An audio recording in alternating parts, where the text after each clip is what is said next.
안녕하세요. 포유한율연구소입니다. 요즘 날씨가 많이 덥지요. 지구촌 곳곳에서 가뭄 현상과 멕시코 같은 데가 대표적이고요. 또 폭우 현상이 나타나는 기상 이변이라고 하면 이변일 수 있는데, 여하튼 지금 그 기상 환경은 아주 좋지 않은 것 같습니다.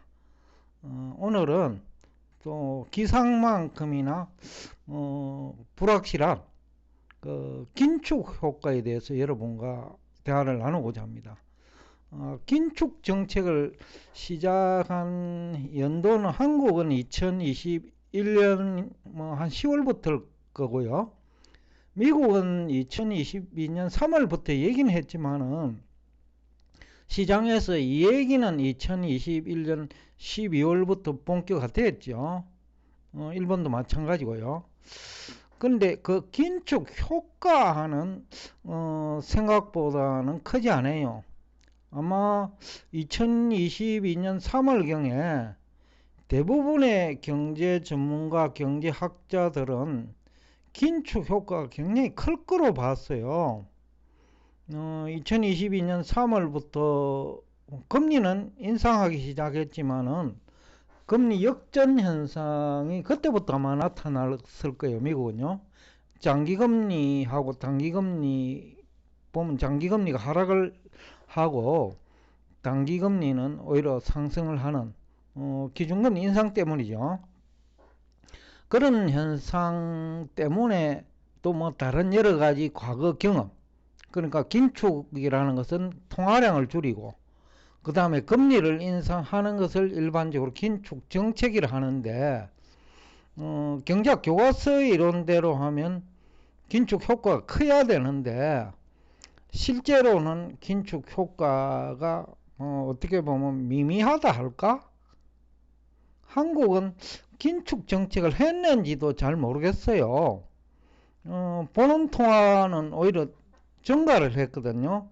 2021년 말 대비로 보면 한국은 2021년 10월부터 금리를 인상을 했으니까 말 기준으로 보면 그 오히려 통화량은 늘었어요.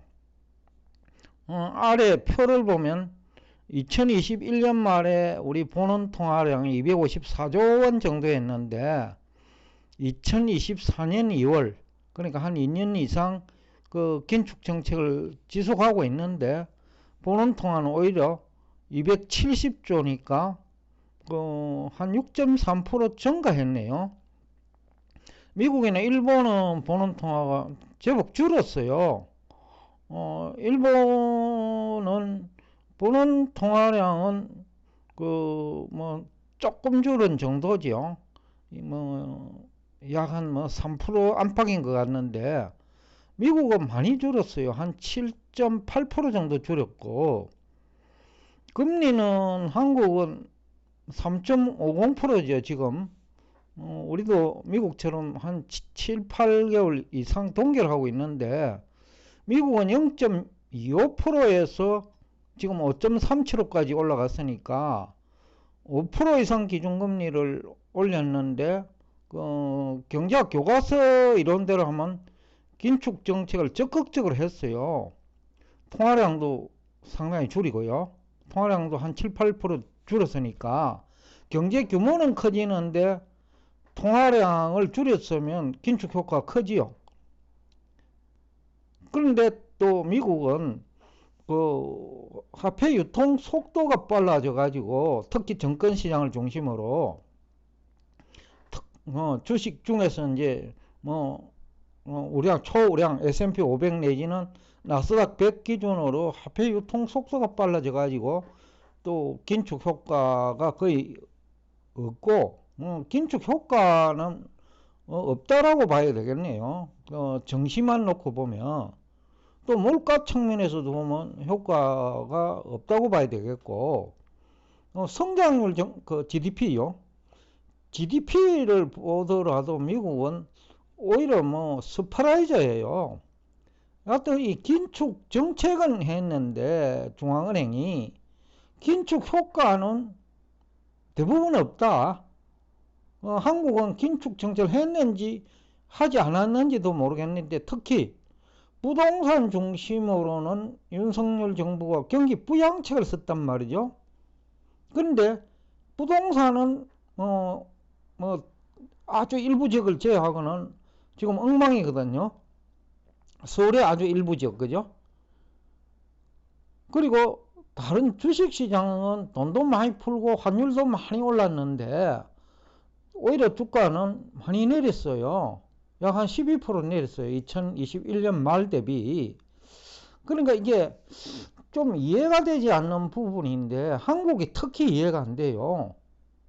부동산 정책을 했는데 부동산 정책은 비실거리고 또 돈은 오히려 풀었는데 돈은 안 돌고 특히 부동산 시장으로 돈이 안 돌고 주식 시장도 환율이 많이 올라지면 수출 기업이 많잖아요.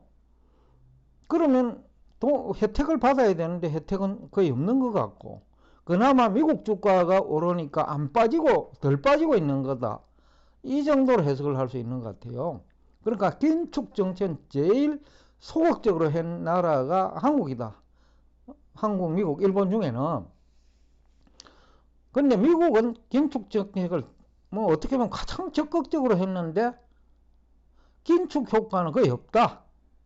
쉽게 하면 물가는 물가대로 오르고 그 다음에 그 주가 지수는 또 엄청 많이 오르고 특히 나스닥 100 중심으로는 많이 올랐어요. 그러니까 이게 긴축 정책은 뭐고 긴축 효과는 뭐고 경제 전문가들이 생각하는 긴축 효과는 무엇인지는 모르겠는데 아마 경제학 교과서대로 되면 물가도 안정되고 성장률도 현격하게 둔화되고 즉 침체.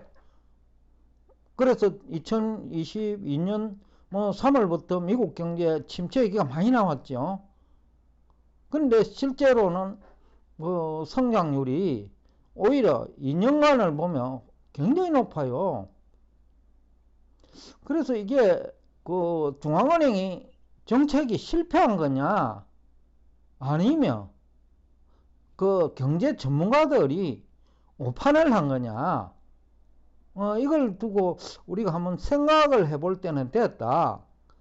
앞으로도 긴축 정책도 할 거고 긴축 완화 정책도 할 건데 이 경제학 공부한 사람들이 이 그 긴축 정책을 해석을 못하면 그럼 앞으로 완화 정책도 실패할 수 있다는 얘기가 되거든요.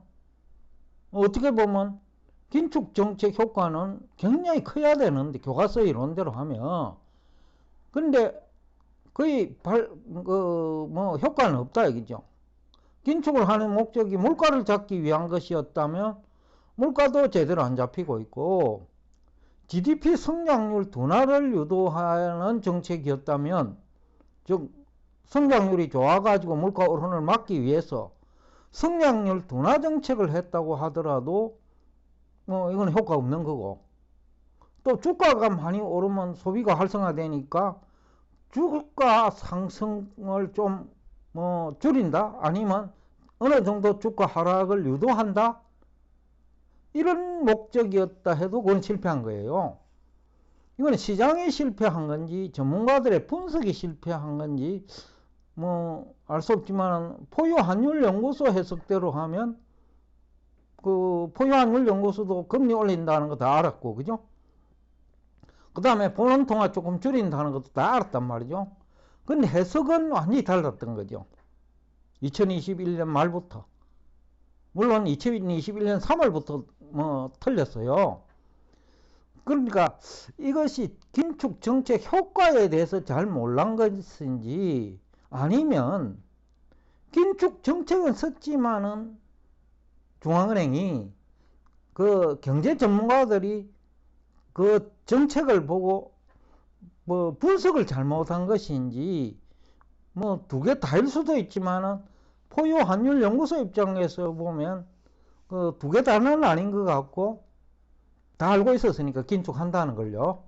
알고 분석을 해왔기 때문에 그 경제 전문가들의 분석이 잘못된 거 아니냐 이 얘기는 앞으로도 계속 분석은 95 내지 8%는 실패할 것이라는 뭐 얘기도 되겠죠. 여하튼 소비자 물가도 긴축 정책에도 불구하고 많이 올랐고, 특히 미국은 어떻게 보면 가장 적극적으로 긴축을 했는데 GDP 성장률도 뭐 한국, 일본, 미국 다 합하더라도 제일 높고, 뭐 유럽을 포함하더라도 높은 거죠. 정책은 긴축 정책 적극적으로 했는데 본원 통화도 줄이고 금리도 0.25%에서 그 5.37까지 인상을 했으니 어떻게 보면 금리 인상 폭도 제일 크지요. 거기다가 경제 전문가들이 하는 장기 금리 역전 현상도 최근 20, 30년대 이내에 가장 심화됐거든요. 그럼에도 불구하고 미국의 실제 실물 경제, 금융시장 모두 그 경제 전문가들 예상 내지는 분석과는 완전히 다르다. 환율도 마찬가지고요. 대부분 달러 인덱스가 망가질 거다. 즉 미국 실물 경제가 망가지고 미국 금융시장이 망가지면 미국 달러 가치도 큰 폭 하락할 거라고 봤는데 오히려 미국 달러 가치는 올라가고 반대로 원화 가치는 큰 폭으로 하락하고 일본 엔화 가치도 큰 폭으로 하락을 했어요. 그래서 이걸 굉장히 이제 우리가 새로운 시각에서 한번 접근을 해봐야 되는데 포유환율 연구소가 그동안 달러 강세로 얘기했고 긴축 정책을 했지만은 그 다음에 미국 주가 지수에도 긍정적이라고 얘기했고 미국 GDP 성장률, 실물 경제도 뭐 상당히 좋을 거라고 얘기를 했는데 포유환율 연구소가 이제 봐한 거는 실제 보는 통화량보다 M2도 뭐 미국 돈은 세계 돈이니까 뭐 전 세계 무역에 있어서 또 아니면 국제간 자본의 이동에 있어서 미국 달러를 사용하니까 그런 측면에서 보면 그 미국 밖에서는 M2 증가율이 굉장히 낮았을 거예요. 왜냐하면 그 미국 금리가 많이 오르니까 미국 밖에서는 그 5%의 금리는 굉장히 부담스럽거든요. 미국은 고정금리 문화니까 그것이 부담스러움이 덜한데 미국 밖에서는 대부분 국가 변동금리 국가란 말이죠. 그러면 굉장히 부담스러운 금리 수준이에요. 그러다 보니까 미국 밖에서 M2는 줄었는데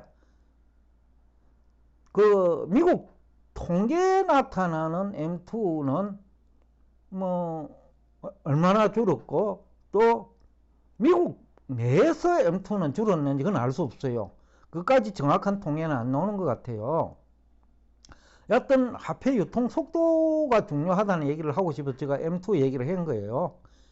그런데 화폐 유통 속도 측면에서는 미국 증시 그리고 미국 채권 시장에도 돈이 많이 들어왔어요.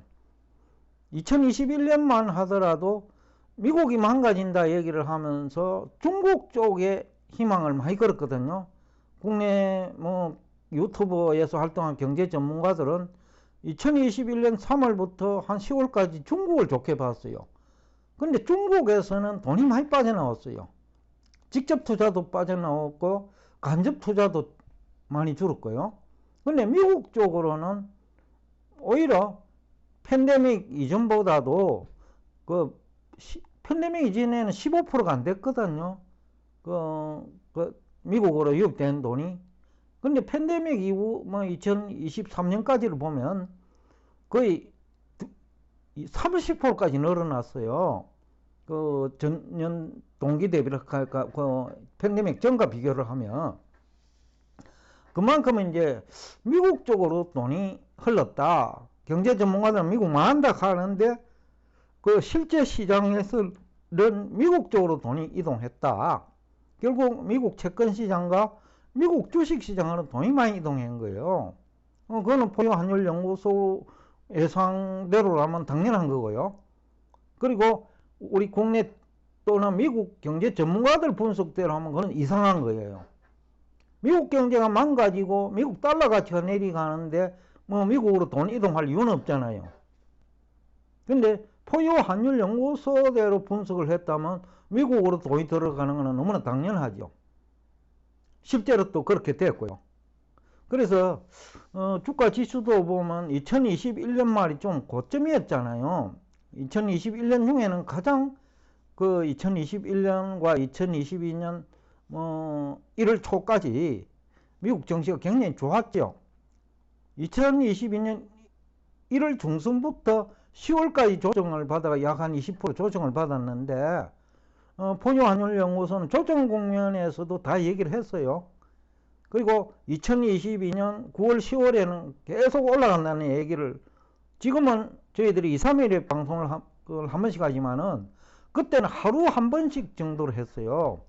그러면서 미국 실물 경제와 미국 증시가 망가질 이유가 없다, 그런 얘기를 한 기억이 지금도 생생한데, 지금에 와서는 오히려 시장은 또 거꾸로인 것 같아요. 조금은 이제는 조심할 시간이 다가오는데, 시장에서는 엔비디아를 보면 수학 개미들이 굉장히 공격적으로 투자하는 것 같다. 포유환율연구소는 2022년 10월과 2022년 초에 AI 산업이 미국 경제를 주도할 것이라고 하면서 반도체 쪽에 투자 제한을 했는데, 그러니까 그 뒤늦게 수학 개미들도 뒤늦게 지금 엔비디아에 뛰어들고, 또 테슬라는 그때 모두 다 좋다고 하면서 뛰어들다가 실제로는 다 희생됐죠. 그때 액면 분할 이전에 테슬라 주가가 한때 1200불 이상까지 갔거든요. 근데 테슬라 주가는 지금 액면 분할 이전 기준으로 하더라도 400불이 채 안 된단 말이죠. 그러니까 이거 엔비디아는 그때 또 반도체 경기 안 좋다고 봤는데, 굉장히 부정적으로 봤는데, 한 2년 지내놓고 보니 엔비디아는 800%, 900% 올란 거예요. 그래서 이게 분석의 문제인 것 같기는 한데, 긴축 효과도 실패했지만 개별 종목에 있어서도 성공한 사람은 없을 거고, 또 중간중간에 또 막 어느 정도 오르고 나면 이제야말로 내릴 때 됐다, 그것도 한 서너 차례 있었거든요. 실리콘밸리 은행 부도 났을 때도 이제야말로 미국은 망가진다 라는 얘기를 했고, 또 2023년 10월에 좀 증시가 조정받을 때도 또 지금이야말로 망가진다 얘기를 했고, 올해도 4월달입니까? 그 망가질 때 조금 10%도 조정 안 받았는데 대부분이 이제 망가진다라는 얘기를 했단 말이죠. 그래서 이게 결국은 이 긴축 효과를 너무 교과서를 암기한 거 아니냐. 특히 이제 통화량은 그 실제 화폐 유통 속도가 훨씬 중요하거든요. 그런데 대부분 보는 통화 중심으로 접근한 건 아니냐. 그리고 M2도 화폐 유통 속도로 감안한 통화량은 M2인데 미국 밖에서 감소하는 M2는 상당히 컸을 거예요. 그런데 미국 통계상 나타나는 M2는 미국 내와 미국 바깥을 포함하거든요. 그것을 구분하고 있지 않기 때문에 또 오판했을 수도 있다라는 생각을 하고 있습니다. 여튼 오늘 그 긴축 효과에 대해서 얘기했는데, 이 경제학 교과서를 암기를 할 것이 아니라 교과서가 어떤 논리적 근거로 접근했는데 경제 현상은 그와 어떻게 다른지까지 그 이해를 해야, 즉 교과서와 실물, 교과서와 금융시장이 얼마나 그 차이를 보였는지, 또 어떤 부분에서 큰 그 이론과 현실이 일치하지 못하는지, 그까지 공부를 해야 여러분들이 자산시장에 효과적으로 대응할 수 있고, 또 성공을 하더라도 중간중간 깨지지 않는다. 꾸준하게 뭐 성공할 수 있는 그 방안도 결국은 뭐 분석이다. 긴축 효과든 아니면 긴축 완화 효과든 아니면 뭐 정책이 뭐 별다른 정책이 없든 결국은 분석 능력에 달려 있다라는 얘기를 하면서 오늘 여러분과 대화를 여기서 끝내겠습니다. 오늘도 끝까지 경청해 주셔서 대단히 감사합니다.